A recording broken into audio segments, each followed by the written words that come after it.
ഗുരുവായൂർ ക്ഷേത്ര ദർശനത്തിന് വന്ന കുഞ്ഞിന്റെ കാലിലെ സ്വർണ്ണക്കൊലുസ് പൊട്ടിച്ചെടുത്ത സംഭവത്തിൽ പ്രതിയെ ഗുരുവായൂർ ടെമ്പിൾ പോലീസ് അറസ്റ്റ് ചെയ്തു. കോട്ടപ്പടി സ്വദേശിയായ തൈക്കാട്ടിൽ വിജയനെയാണ് Guruvayur temple police inspector G അജയകുമാറും സംഘവും അറസ്റ്റ് ചെയ്തത്.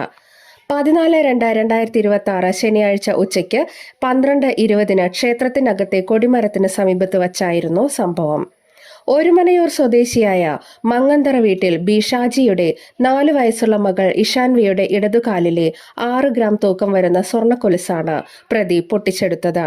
പ്രതി തിരക്കുള്ള ദിവസങ്ങളിൽ ഗുരുവായൂർ ക്ഷേത്രത്തിൽ പതിവായി വരുന്ന CCTV ദൃശ്യങ്ങൾ നോക്കി നിരന്തരം നിരീക്ഷിച്ചാണ് പ്രതിയെ പിടികൂടിയത്.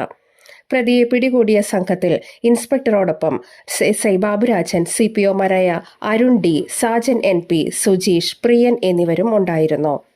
ചാവക്കാട് കോടതിയിൽ ഹാജരാക്കിയ പ്രതിയെ റിമാൻഡ് ചെയ്തു. കൂടുതൽ ചോദ്യം ചെയ്യുന്നതിനായി പ്രതിയെ വരും ദിവസങ്ങളിൽ പോലീസ് കസ്റ്റഡിയിലെടുക്കുമെന്നും ക്ഷേത്ര ദർശനത്തിന് വരുന്നവർ ചെറിയ കുഞ്ഞുങ്ങളെ ധരിപ്പിച്ച സ്വർണ്ണാഭരണങ്ങൾ മോഷണം പോകാതെ സൂക്ഷിക്കണമെന്നും ടെമ്പിൾ പോലീസ് ഇൻസ്പെക്ടർ ജി അജയകുമാർ അറിയിച്ചു.